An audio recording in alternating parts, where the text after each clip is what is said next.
5 और 6 7 तारीख को क्या है? बकरीद है, ईद उल अजहा है, ईद है। अल्हम्दुलिल्लाह, ईद है, ईद है, खुशियों का दिन है, खुशी का दिन है। और कुर्बान जाओ, बकरीद है।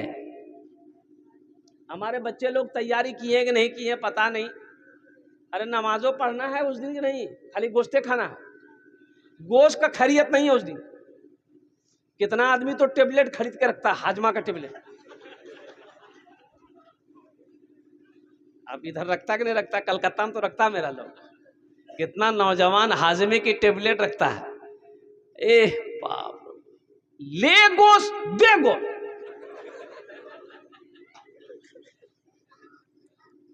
दो रकात नमाज पढ़नी है उस दिन। ये भी जान लो। और जो 2 रकात नमाज है, ईद उल अजहा की जो 2 रकात नमाज है, इसमें जायद तकबीरें 6 हैं। हमारा 90% नौजवान नहीं जानता है कि ये जो जायद 6 तकबीरें हैं, कब हाथ उठा के बहाना है और कब कै बार छोड़ना है फिर बहाना है, इसको पता नहीं। बस बार बार खाली कपड़ा देखेगा। जाने कहाँ करो कपड़ा से पटना के 1100 टका मीटर छे।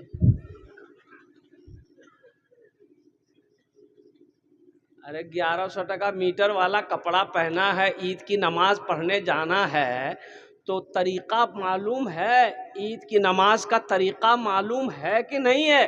कि कब बहाना है, सना पढ़ना है, फिर कब हाथ कै मर्तबा छोड़ना है और फिर कै मर्तबा छोड़ने के बाद बहाना है, ये पता करना होगा ना। अरे भाई जानना होगा ना। कब जानोगे? बोलो वहीं जान लेंगे। तो वहाँ कैसे जानोगे? वहाँ तो बगल वाला को देखेगा, उठे लो भैया।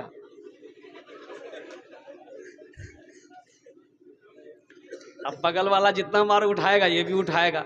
अगर बगल वाला उठाते रहेगा तो ये भी उठाते रहेगा। जा, झमेले खत्म, हाथे उठाने में नमाज खत्म। ओ मेरे बच्चों, मेरे नौजवानों, अपने इमाम साहब से सीखना, अपने हाफिज साहब से सीखना, अपने आलिम साहब से सीखना, अपने कारी साहब से सीखना। आहा, इमाम साहब, अल्लाह अल्लाह अल्लाह अल्लाह वाले, अल्हम्दुलिल्लाह। और एक बात याद रखो, जो मस्जिद का इमाम होता है, और कुर्बान जाओ, वो सिर्फ मस्जिद का इमाम नहीं है, बल्कि ये मस्जिद का सरदार, मोहल्ले का सरदार है। इनका बहुत बड़ा मकाम है, बड़ा ऊंचा बुलंद मकाम है कसम खुदा के इमाम का। तुम नमाज पढ़ते हो, तुम्हारी नमाज की सारी जिम्मेदारी इनके कंधों पर है, इसलिए इसकी कदर करो, इसकी कदर होनी चाहिए। लेकिन अफसोस का मकाम है कि आज हमारे इमामों की जो तनख्वाह है, ये रोला देने वाली तनख्वाह है। आज हमारे मस्जिदों के जो इमाम है, मुअज्जिन है, अब मुअज्जिन का तो मत ये पूछिए, बेचारा वो तो गया गुजरा आदमी है, कुर्बान जाइए, उनकी तो कोई कीमत नहीं। इमाम की कीमत लोग नहीं लगाते हैं, तो मुअज्जिन की कीमत क्या लगाएंगे लोग?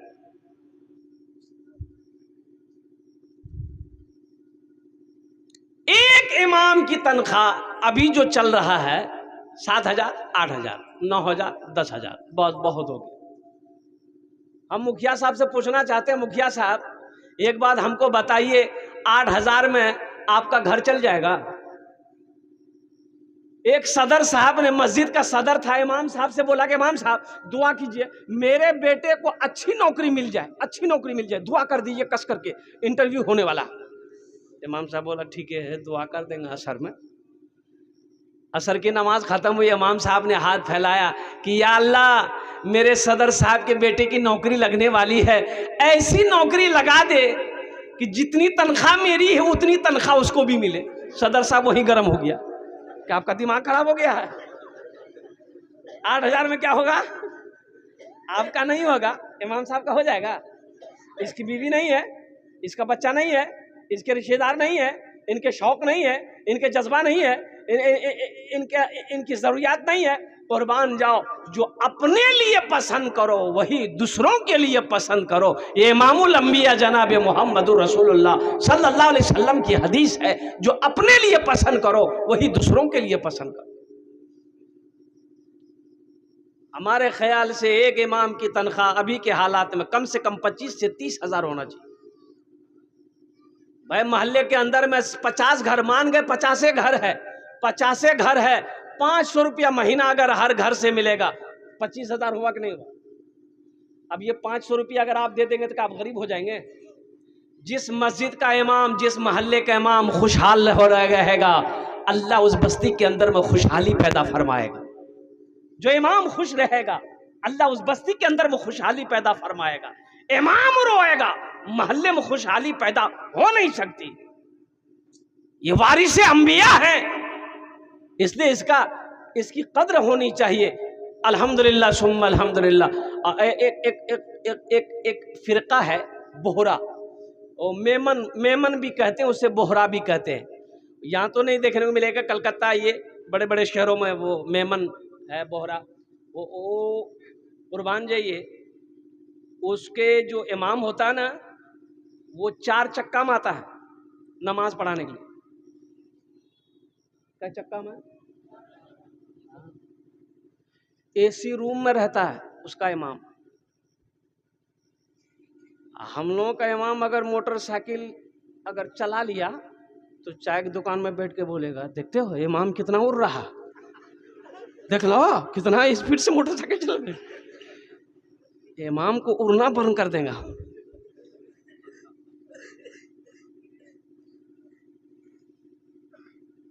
एक नया नया इमाम साहब की बहाली मस्जिद में हुई थी, तो चाय की दुकान में लोग बैठे चाय पी रहे थे, तो एक आदमी समझाया कि इमाम साहब देखिएगा, ये बस्ती बहुत खतरनाक है, यहाँ सोच समझ के कुछ बोलना है, इसलिए कि यहाँ लोग माना कुछ से कुछ निकाल देते हैं, कुछ से कुछ बोलिएगा वो कुछ से कुछ निकाल देगा, इसलिए संभल के तकरीर करना है, संभल के कुछ बोलना है। और ज़रा तकरीर कीजिएगा, यहाँ का लड़का सब बड़ा बिगड़ गया है, जुआ खेलता है, लॉटरी खेलता है, नशा करता है, इस पर तकरीर ज़रूर कीजिएगा। तो इमाम साहब बोला कि क्या बोले हो, हम क्या तकरीर करें, यहाँ का जो निज़ाम है ना यही सही नहीं है। और निज़ाम उसी मस्जिद का सदर था, उसका पोता वहीं बैठा हुआ था। बोला की बोल रहा, हमारा दादा सही नहीं है? बोला नहीं भाई, कुछ से कुछ माना निकल जाएगा, इसलिए अपने इमामों की कदर करो। ये वारिसे अंबिया हैं, 5 वक्त की नमाज आप इनके पीछे पढ़ते हैं। अल्लाह अकबर कबीरा। आप तो आकर नियत बांध कर खड़े हो गए, लेकिन कुर्बान जाइए, ये आपकी नमाज का जामिन ये बने हैं, और कुर्बान जाओ। इसलिए इमामों की इज्जत होनी चाहिए। एक इमाम की तनख्वाह कम से कम 25 से 30 हज़ार रुपये होना चाहिए। इमाम खुश रहेगा, अल्लाह बस्ती के अंदर में खुशहाली पैदा फरमाएगा। तो मेरे दोस्तों, मेरे नौजवानों, मेरे बच्चों, इंशाअल्लाह उलमा की, हुफ़ाज़ की, क़ुर्रा की, इमामों की, मुफ्तियों ने मुफ्तियान किराम की, आलिमों की इंशाअल्लाह इज़्ज़त एहतराम इकराम करेंगे। कितने लोग तैयार हैं? इंशाअल्लाह हाथ उठा। अल्हम्दुलिल्लाह अल्हम्दुलिल्लाह। कभी इनकी बेअदबी मत करना, कभी बेअदबी मत। आलिमों की बेअदबी तो कभी करना ही मत। अल्हम्दुलिल्लाह। उनके सामने कभी गुस्ताखी मत करना, आलिमों के सामने कभी ऊंची आवाज़ में बात मत करना, इनके दिलों को मत दुखाना। अल्लाह तौफीक दे, इनकी खिदमत करके दुआ करवा लेना, अल्लाह तेरी तकदीर बदल देगा। अल्लाह तौफीक दे, इनकी दुआएं ले लेना, इनकी जूतियों को सीधी कर देना, इनसे कह देना कि हजरत मेरे लिए दुआ कर दिए, मेरी माँ के लिए, मेरे बाप के लिए दुआ कर दिए, अल्लाह तेरी तकदीर बदल देगा। अगर इनके दिलों को तुमने दुखा दिया, कसम खुदा की मर जाओगे। तेरे चेहरे को किबले की तरफ लोग करके मिट्टी डालेंगे, और कुर्बान जाओ, अल्लाह तेरे चेहरे को किबले की तरफ से फेर देगा। आजमा लीजिएगा। बहुत बड़े अल्लाह के वली आलिम दीन मुहद्दिस फरमाए हैं, हजरत मौलाना इलियास रहमतुल्लाह अलैह ने फरमाया कि जो आलिम की गिबत करे, जो उलमा की गिबत करे, उसकी कब्र खोद कर देख लेना, तुम्हें यकीन ना हो उसका चेहरा किबले से फिरा हुआ मिलेगा।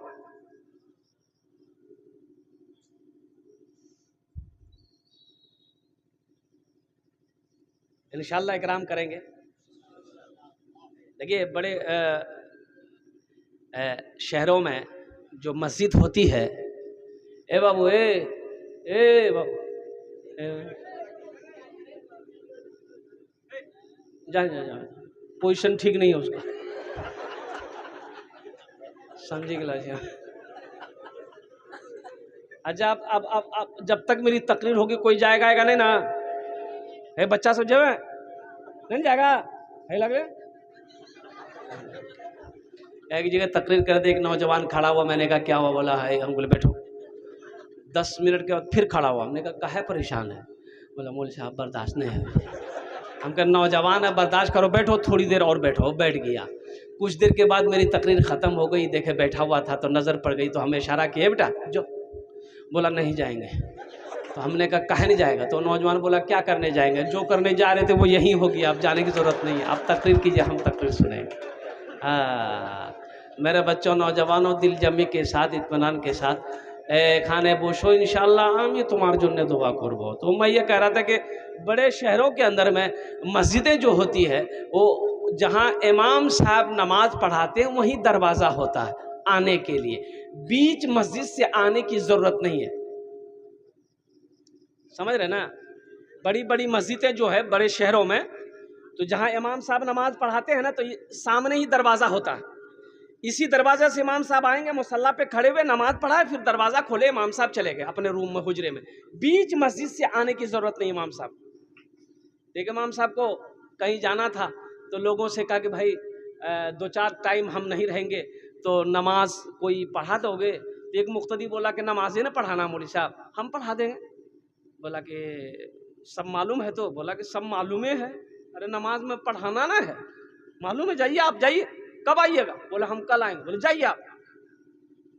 इमाम साहब चले गए। ये आदमी बेचारा जोहर के नमाज पढ़ाया। ये सिर्री नमाज है, जहरी नमाज नहीं है। बुलंद आवाज़ से कुरान नहीं पढ़ना। जोहर में बुलंद आवाज़ से कुरान पढ़ता है। असर पढ़ा दिया, सिर्री नमाज है, बुलंद आवाज़ से कुरान है। मगरिब की नमाज, इसमें बुलंद आवाज़ से कुरान पढ़ना है। ये बेचारे नमाज पढ़ा रहे थे, कुछ भूल गए, पीछे से किसी मुख्तदी ने लुकमा दे दिया। अब लुकमा दे दिया तो ये बेचारा पेशो पेश में पड़ गए कि सजदा 100 है कि नहीं है। मसला मालूम नहीं था। सजदा 100 अगर करते हैं, अगर नहीं है तो लोग पकड़ेगा, काहे कि अगर है नहीं करेंगे फिर भी पकड़ेगा, और नहीं है करेंगे फिर भी पकड़ेगा। ये बस्ती वाला मुसीबत में फंसा देगा हम। बोले भैया आप हम क्या करेंगे? दिमाग लगाए, बोले हाँ एक रास्ता है।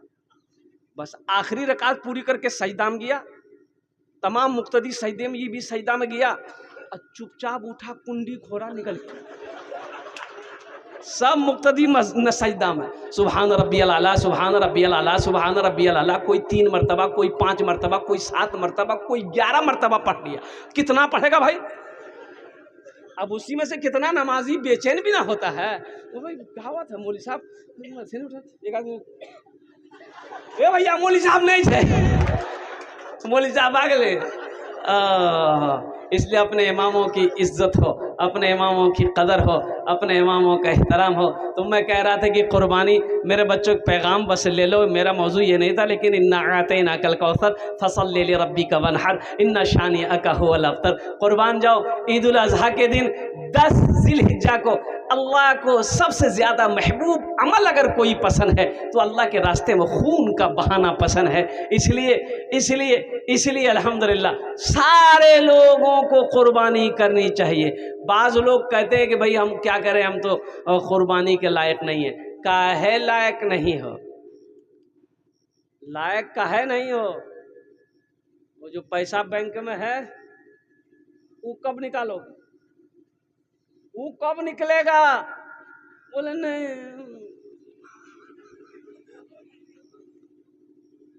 और सुनो, इसके बारे में वईद आई है। अल्लाह के नबी जनाब मुहम्मदुर रसूलुल्लाह सल्लल्लाहु अलैहि वसल्लम ने इरशाद फरमाया कि जिसके पास कुर्बानी की गुंजाइश हो, अब वो कुर्बानी ना करे, सिर्फ बखीली की वजह से, कंजूसी की वजह से, पैसा खर्च करने की वजह से, होने की वजह से वो कुर्बानी ना करे, तो सुनो अल्लाह के रसूल ने इरशाद फरमाया वो मेरी ईदगाह में ना आए। मना कर दिया कि तुम्हें हमारी ईदगाह में आने की जरूरत नहीं है।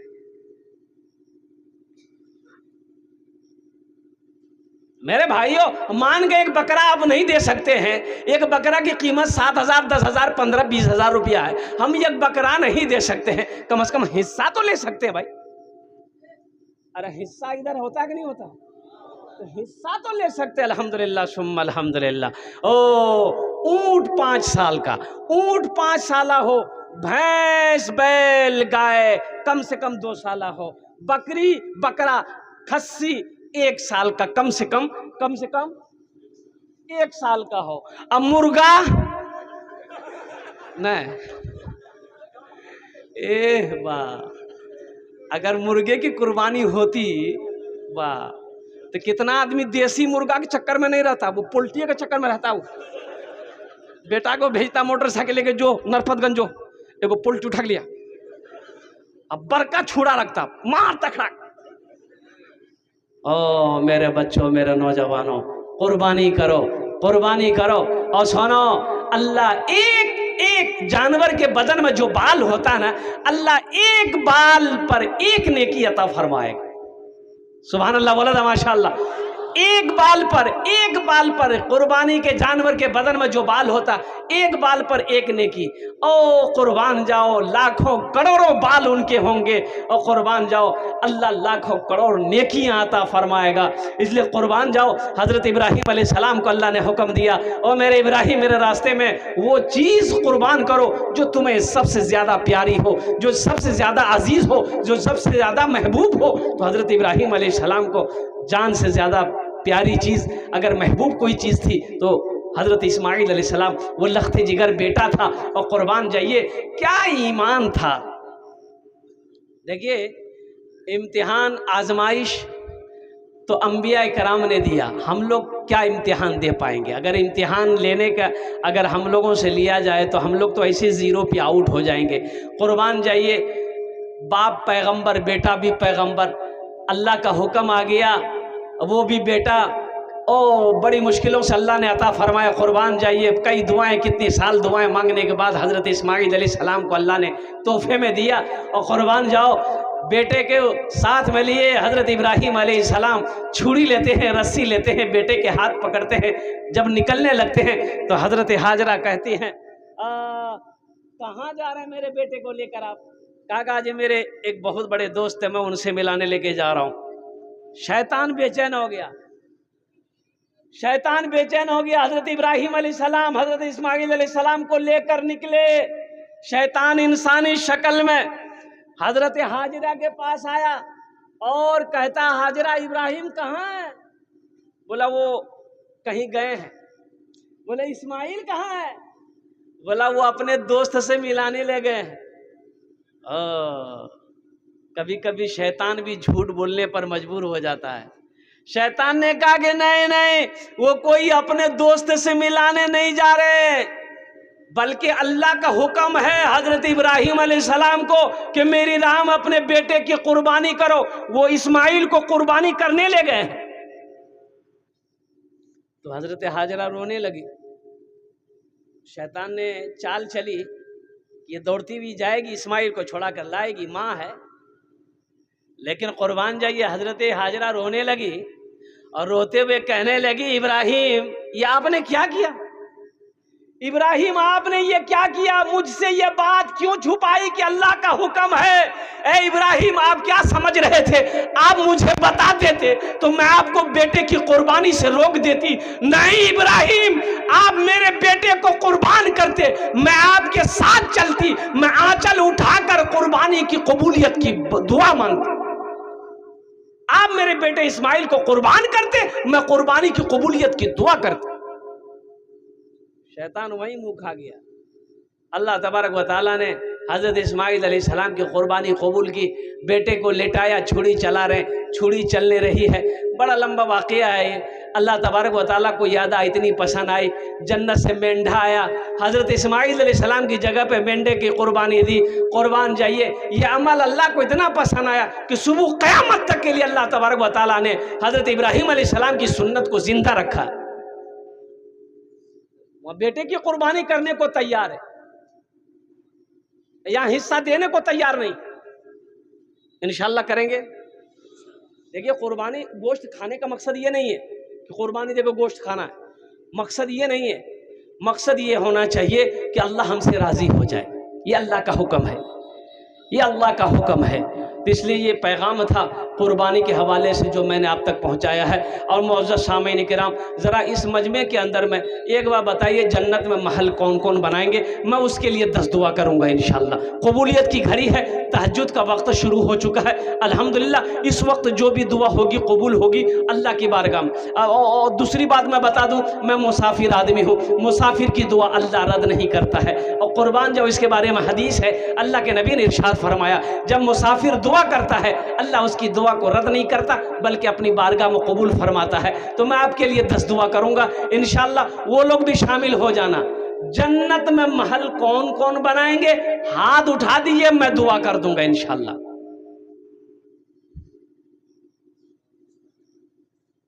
जन्नत में, जन्नत में घर बनाना है, हम समझ रहे हैं। अल्हम्दुलिल्लाह बनाना ही है। देखिए, जन्नत अल्लाह ने मोमिनों